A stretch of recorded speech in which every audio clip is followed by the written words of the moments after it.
पंडित जी, सबसे पहले तुम्हारे दर्शकों को ये बताइए कि हमारे शास्त्रों में निर्जला एकादशी का महत्व क्या है, क्यों इसको सभी एकादशी में सबसे ज्यादा पुण्यदायी और फलदायी माना गया है?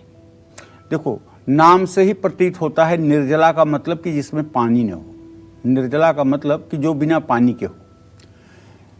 तो नाम से ही ये प्रतीत हो रहा है कि ये बहुत कठिन व्रत है। जिस व्रत में एक बूंद पानी भी न ग्रहण किया जाए और ऐसे व्रत को आदमी 24 घंटे रखे तो कष्टकर बात तो होती है। महर्षि वेदव्यास ने,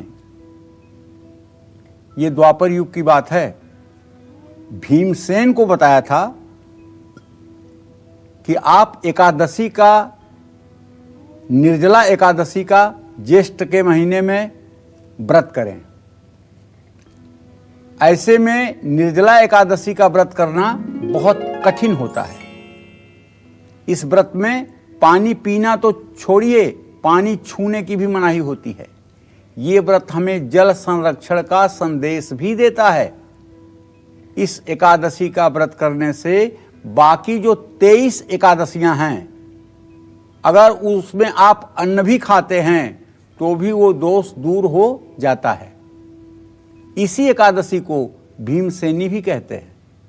ऐसा माना जाता है कि अगर कोई पूरे साल की 23 एकादशी में से एक भी एकादशी का व्रत नहीं रख पाता है और वो निर्जला एकादशी का व्रत रख ले तो उसे सभी एकादशियों का फल और पुण्य प्राप्त होता है। लेकिन ऐसा बहुत कठिन है। किसी को साइकिल चलाना नहीं आता है और आप कह दो कि भले आपको साइकिल चलाना नहीं आता है, लेकिन अगर आप जहाज उड़ा लो तो आपको मतलब साइकिल न चलाने का दुख नहीं होगा। भाई, जब साइकिल नहीं चलाना आता तो इतना जल्दी जहाज नहीं उड़ेगा। ये तो 23 एकादशियों का अभ्यास होता है, तब ये निर्जला एकादशी होती है। और कोई कहे कि नहीं, मैं कोई एकादशी ना करके केवल निर्जला ही करके दिखा दूंगा, तो ये कठिन कार्य है।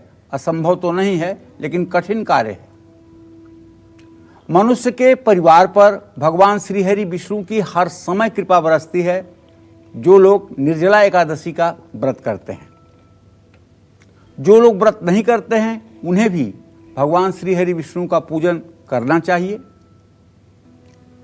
इस व्रत को करने से व्यक्ति को सभी तरह के कष्टों से मुक्ति मिलती है। पहले व्रत का शाब्दिक अर्थ बताना चाहूंगा। व्रत का शाब्दिक अर्थ होता है इंद्रिय संयम।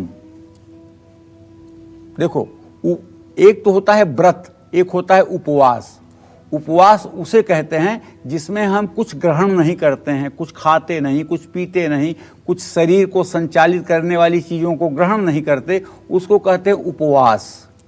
और व्रत उसे कहते हैं जिसमें इंद्रियों को संयमित किया जाता है। ये इंद्रियां कितनी है भाई? 10। 5 कर्मेंद्रिय हैं, 5 ज्ञानेंद्रिय हैं।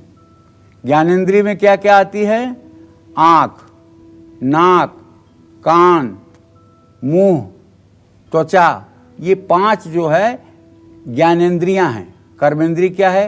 हाथ, पैर, गुदा, उपस्थ और वाणी, ये 5 कर्मेंद्रियां हैं।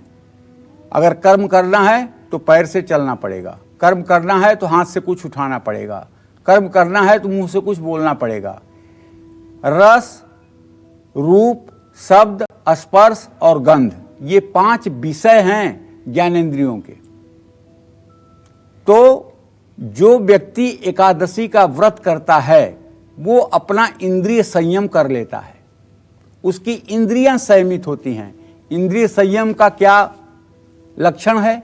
इंद्रिय संयम का लक्षण है कि ऐसे व्यक्ति की इंद्रियां उसके मन के अधीन होती हैं, उत्श्रृंखल नहीं होती हैं और मन को गलत कार्यों में ले जाकर के संलग्न नहीं करती हैं।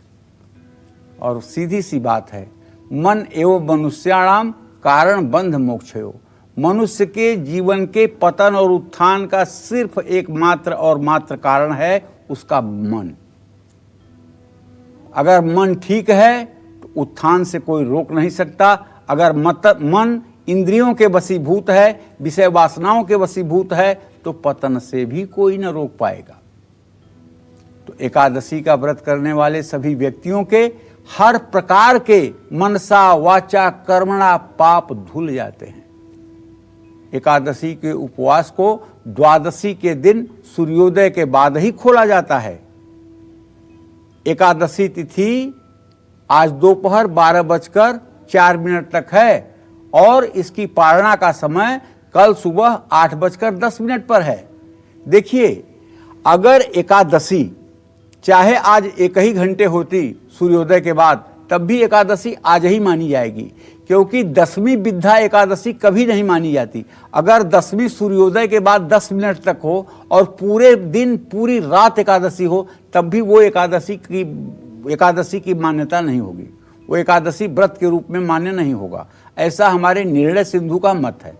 और अगर एकादशी 4 घटी केवल है और पूरे दिन द्वादशी है, तब भी वो एकादशी मान्यता प्राप्त है। जानते हैं, ये बात है द्वापर की। अम्बरीश नाम के एक राजा हुए और वो एकादशी का व्रत करते थे। एकादशी का उन्होंने व्रत किया और द्वादशी के दिन सुबह जब वो पारण करना चाहते थे, उसके 2 घंटे पहले उनके यहाँ दुर्वासा ऋषि आ गए। दुर्वासा ऋषि ने कहा कि हमारे आतिथ्य सत्कार का प्रबंध कीजिए, हम स्नान करके आते हैं। वो अपने शिष्यों के साथ स्नान करने नदी पर चले गए और बहुत देर कर दिए। तब तक द्वादशी इधर से समाप्त हो रही थी। लोगों ने समझाया राजा अम्बरीश को कि द्वादशी खत्म हो जाएगी तो निर्जला ये एकादशी के व्रत करने का आपका फल समाप्त हो जाएगा, इसलिए आप पारण कीजिए, पारण कीजिए। उन्होंने कहा नहीं, अतिथि को बिना खियाए कैसे पारण करें। लेकिन लोगों ने समझाया तो उन्होंने पारण कर लिया। अब आ गए दुर्वासा, तुमने पारण कर लिया, बस इतने पर तो उनकी क्रोध एकदम प्रचंड अग्नि का रूप ले ली और उन्होंने अपने दाढ़ी का एक तिनका तोड़ करके एक मैक्स पैदा किया जो अम्बरीश को मारने दौड़ा। आप विश्वास करिए, क्षण भी नहीं लगा होगा, भगवान श्री हरि विष्णु का चक्र सुदर्शन दुर्वासा के पीछे चल दिया। कौन सा ऐसा लोक था जहां दुर्वासा नहीं गए होंगे, किसी ने रक्षा नहीं की। अंत में ब्रह्मदेव ने, शिव ने, सबने यही कहा कि आपको अम्बरीश ही माफ कर सकता है। और अंत में वो अम्बरीश के सामने आकर के अपनी गलती के लिए क्षमा मांगते हैं। अम्बरीश खुद शर्मिंदा होते हैं, अरे ऐसा क्यों कह रहे हैं विप्रदेव, आप तो हमारे पूजनीय हैं, आप तो हमारे वंदनीय हैं। और तब वो चक्र सुदर्शन पीछे होता है। अर्थात भगवान का एकादशी व्रत करने वाले व्यक्ति के ऊपर अगर कोई संकट डालना चाहता है तो वो चक्र सुदर्शन के मार को भी याद रखे, क्योंकि भगवान श्री हरि विष्णु चुप नहीं बैठने वाले हैं। उनका सुदर्शन अपने भक्त के लिए बिना कहे चल जाए।